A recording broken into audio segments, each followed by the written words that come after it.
এটি অনির্বাচিত সরকারের হাতে কখনোই দেশের স্বাধীনতা সার্বভৌমত্ব নিরাপদ নয়। ছাত্র আন্দোলনের নেতৃত্বে থাকা নেতাদের একটা অংশ একটা সরকারে থাকা দুইজন ছাত্র উপদেষ্টা মাহফুজ এবং আসিফ তারা পদত্যাগ না করেন, তাহলে গণ অধিকার পরিষদ নতুন এক সিদ্ধান্ত নিতে যাচ্ছে। ভিপি নূর কি বলছে সেটা তো শুনছেন, আরও তিনি কি বলছেন সেটাও আপনাদের শোনাবো।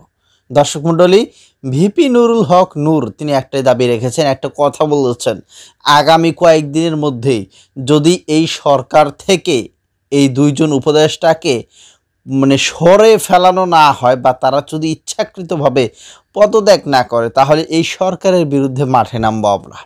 এক দফা এক দাবি, এই ইউনূস সরকারের পুরোটাই পদত্যাগ, এদের 14 গোষ্ঠী উদ্ধার করে ফেলবো। দর্শক শ্রোতা, খুবই ভয়ঙ্কর তথ্য দিয়েছেন।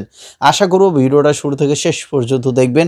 সেই ভিপি নুরুল হক নূর কী বলছে এবং সেই সাথে নাইম ভাই কী বলছে আমরা বিস্তারিত ভিডিও করে দেখব।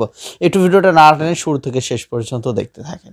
এটি অনির্বাচিত সরকারের হাতে কখনোই দেশের স্বাধীনতা সার্বভৌমত্ব নিরাপদ নয়।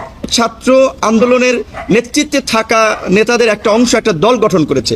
এখানে মিডিয়া সহ সবাই যেভাবে একটা ন্যারেটিভ দাঁড় করানোর চেষ্টা করছেন যে এই ছাত্ররা গণ অভ্যুত্থান করেছে বা গণ অভ্যুত্থানের নেতা, এই গণ অভ্যুত্থানে বৈষম্য বিরোধী ছাত্র আন্দোলনের ছাত্র দল ছিল, শিবির ছিল, ছাত্র অধিকার পরিষদ ছিল, ছাত্র ইউনিয়ন ছিল, দলমত নির্বিশেষে সকল ছাত্ররা ছিল। সেখানে ছাত্রদের একটা ক্ষুদ্র অংশ তারা সরকারে গিয়েছে, সেটাও আমরা সমর্থন করেছি। কিন্তু এখন যেহেতু তারা একটি রাজনৈতিক দল গঠন করেছে, তাই সরকারের নিরপেক্ষতার জন্য এই দুই ছাত্র উপদেষ্টার পদত্যাগ করা জরুরি। এবং আমরা এটাও বলতে পারি, বিএনপির সাথে আমাদের আলোচনা হয়েছে, গণ অধিকার পরিষদের পক্ষ থেকে শীঘ্রই যদি ছাত্র উপদেষ্টারা স্বেচ্ছায় পদত্যাগ না করে কিংবা প্রধান উপদেষ্টা এই বিষয়ে ব্যবস্থা না নেয়, গণ অধিকার পরিষদের পক্ষ থেকেও এই বিষয়ে কর্মসূচি দেওয়া হবে। আপনাদেরকে ধন্যবাদ। দর্শক বন্ধুরা, কিছু কিছু আনন্দের বা কিছু কিছু ঘটনা বা কিছু কিছু খুশি সেটা হয় অসীম। যেমনটা বর্তমান আমি নিজে আছি ভাই ফুরফুরা মেজাজে। কেমন ফুরফুরা মেজাজে সেটা আপনার অনেকটা ভিপি নূরের বক্তব্য শুনে কিন্তু বুঝতে পারলেন। আর সবচেয়ে যেই আমি খুশি বা আমার খুশির জায়গাটা, বা আমি আশা করি আপনারাও সেম ভাবে খুশি হবেন, সেটি হচ্ছে বিএনপি আর ভিপি নূরের দল একত্র হচ্ছে। একত্র বলতে এই বৈষম্য বিরোধী ছাত্র আন্দোলনকারীদের যে দল আছে এনসিপি কিংবা ডক্টর ইউনূসের তার যে আরো দীর্ঘমেয়াদী ভাবে থাকার একটা প্ল্যান প্রোগ্রাম, সমস্ত কিছুকে বাস দেওয়ার জন্য বিএনপি আর ভিপি নূর একত্রে কাঁধে কাঁধ মিলালো। দর্শক বন্ধুরা, ব্রেকিং নিউজ সেটি হচ্ছে আপনার 24 ঘন্টার ভিতরে উপদেষ্টাদের দুইজনের পদত্যাগ করতে হবে। আচ্ছা, এই দুজনের কে অনেকে জানেন, আসিফ মাহমুদ আর মাহফুজ আলম। এই দুইজনকে পদত্যাগ করতে হবে। এই দুইজন যদি 24 ঘন্টার ভিতরে পদত্যাগ না করে, তাহলে বিএনপি আর আওয়ামী লীগ একত্র হয়ে এদের হাড্ডি ভাঙবে। ভাই, ভিপি নূরের এই আগুন জ্বলা বক্তব্য, কেন অ্যামেজিং দ্যাট, কল্পনা করতে পারেন? বর্তমান বিএনপি আর আওয়ামী লীগ প্রতিনিয়ত একত্রে তারা দিনকে দিন মিটিং করে যাচ্ছে যে কিভাবে এই অন্তর্বর্তীকালে সরকারকে সরানো যায়, আর কিভাবে এনসিপির যে পার্টি আছে এই পার্টিকেও সরানো যায়। এই এনসিপি পার্টি বা পিনাকি বা বহির্বিশ্ব থেকে দেখবেন তারা বর্তমান ভিপি নূরের পিছনে লাগছে। বিশেষ করে কয়দিন ধরে আপনার কি বলে, এই বান্দর যেমন মানুষের ঘাড়ে উঠে না, বান্দর যেমন ঘাড়ে উঠে, ঠিক সেম ভাবে আপনার পিনাকি বিএনপির ঘাড়ে উঠে গেছে। সমস্ত কিছু এত পরিকল্পনা, তারা বিদেশে বসে তাদের মাথা খারাপ হয়ে গেছে ডক্টর ইউনূসকে আরো 5 বছর মেয়াদি করে রাখার জন্য। আর উল্টো দিকে ভিপি নূর আর বিএনপি তারা নতুন একটা কর্মসূচি, 24 ঘন্টার ভিতরে যদি এই দুইজন উপদেষ্টা তারা পদত্যাগ না করে, তাহলে এনসিপি যে পার্টি আছে এদেরকে নিষিদ্ধ ঘোষণা করা হবে। কারণ আপনি সরকারে বসে যদি আপনি নির্বাচন করতে চান, তাহলে এই নির্বাচনটা কতটুকু সূক্ষ্ম হবে বা কতটুকু যে গ্রহণযোগ্য হবে সেটা এখনই আমরা আভাস পাচ্ছি। অতএব এনসিপি কে যদি রাজনীতি কিংবা নিবন্ধন গ্রহণ করতে হয়, তাহলে অবশ্যই এই দুইজন উপদেষ্টাকে পদত্যাগ করে সাধারণ জনগণের কাতারে এসে তারপরে এই দুইজনকে দল করতে হবে বা এনসিপি পার্টিকে করতে হবে। আসলে আমি ভিপি নূর বা বিএনপির বক্তব্যের সাথে সহমত। কারণ ভাই, আপনি নিজে সরকার, আর আপনি সরকারে বসে থেকেই আপনি নির্বাচন দিচ্ছেন বা নির্বাচনের রুটম্যাপ আপনি মনে করেন ঠিক করে দিবেন, নির্বাচনের সবকিছু মনে করেন ঠিক করে দিবেন, এবং আপনার দল, যেই দল নাকি আপনি ক্ষমতায় আনতে চান কিন্তু আপনি নিজেই সরকার। তাহলে এই নির্বাচনটা কতটুকু সূক্ষ্ম হবে সেটা তো আসলে বোঝাই যাচ্ছে। সমস্ত কিছু যদি বিবেচনা করেন তাহলে এনসিপির যে পার্টি আছে এই পার্টিরা ছিটকে যেতে পারে, সম্ভাবনাই বেশি। এনসিপি পার্টি দেখবেন থাকবে না বাংলার মাটিতে, এনসিপি নামক পার্টি কোনো থাকবে না। তারা যেমন ওইরা ইসা জুইরা বসছিল ঠিক তেমন ভাবেই মানুষের লাত্তি, যেমন ফুটবল যেমন মানুষ লাত্তায় না, যে পারে সেই লাত্তি মারে, এই এনসিপি পার্টিকে বাংলার মাটিতে দেখবেন ফুটবলের মতো লাত্তানো হবে, জাস্ট লাত্তানো হবে। যে নাকি জীবনে ফুটবল লাত্তি মারে নাই সেও এই এনসিপি আর সমন্বয়কদেরকে দেখলেই ঢাকা শহরে কিংবা গ্রাম অঞ্চলে দেখবেন লাথি দিয়ে মনে করেন উড়ায় ফেলাইব, দেখতে পারবেন। যাই হোক দর্শক বন্ধুরা, এখন হচ্ছে দেখার বিষয় যে বিএনপি আর হচ্ছে বিপি নুরের পার্টি মানে দুইজন একত্র হয়ে সাংবাদিক সম্মেলনে তারা যে 24 ঘন্টার আলটিমেটাম দিলেন এই দুইজন উপদেষ্টাকে পদত্যাগ করতে হবে এবং পদত্যাগ করে তাদের যে এনসিপি পার্টি আছে সেই পার্টির হয়ে কাজ করতে হবে। অতএব সাধারণ জনগণ হতে হবে। যেই পর্যন্ত নাকি সাধারণ জনগণ এই দুজন উপদেষ্টা হবে না সেই পর্যন্ত এনসিপির পার্টির নিবন্ধন বাতিল করা হবে, মানে তাদেরকে নিবন্ধন দেওয়া হবে না। দর্শক বন্ধুরা, এখন দেখার বিষয় যে বিপিনুর আর হচ্ছে বিএনপির পক্ষ থেকে তাদের এই পদত্যাগের মানে উপদেষ্টা থেকে পদত্যাগ করার দাবিটা কতটুকু জোরালো ভাবে করতে পারে কিংবা। আসসালামু আলাইকুম। ভিপি নূর তুমি কার? আমার প্রত্যেকটা ভিডিওতে নূর ভাইকে মেনশন করে আমি এই কথাটা বলি এই কারণে, সময়ের প্রেক্ষাপটে যুগের প্রেক্ষাপটে ভিপি নূরের অনেক অবস্থান তৈরি হয়েছে।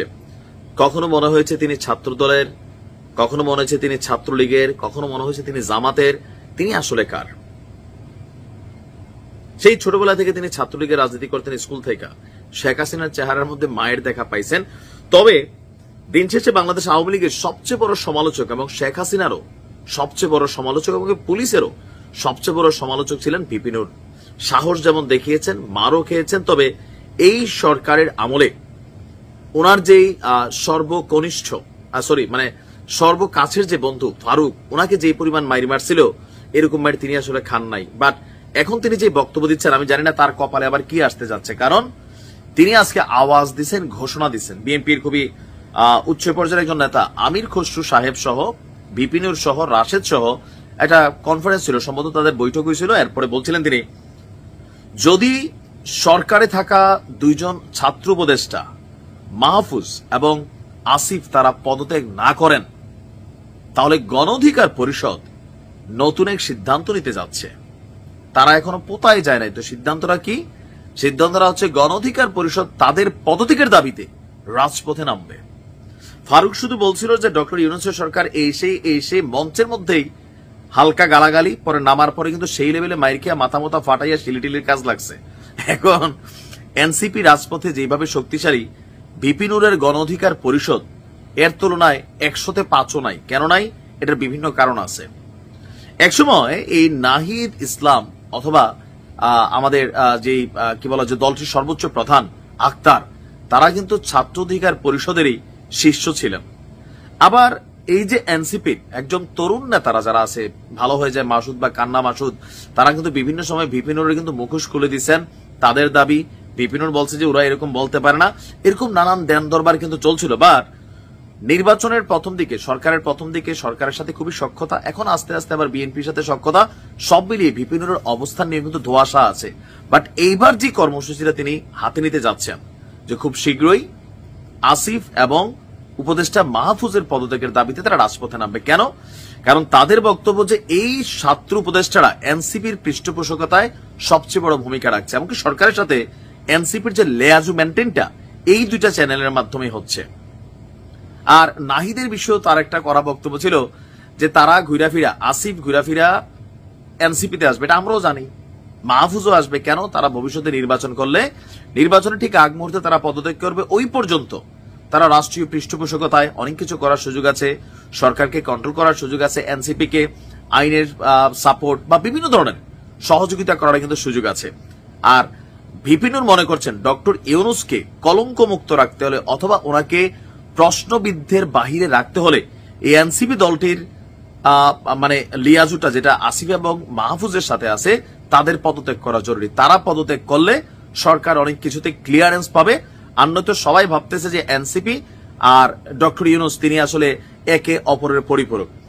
নূরের কথাগুলো অনেক দিকে সঠিক, বাট আমার মনে হয় না যে আসিফ মাহমুদ আর মাহফুজ এই মুহূর্তে জীবনেও পদত্যাগ করবে। তবে কবে? যেমন তারা এলাকাতে লোকাল এলাকায় নির্বাচনের প্রচারণা চালাচ্ছেন, তাই না? তার মানে তারা নির্বাচন করবেন, তো কোন দল থেকে করবেন? পাগল হয়েও জানে এনসিপি থেকে করবেন।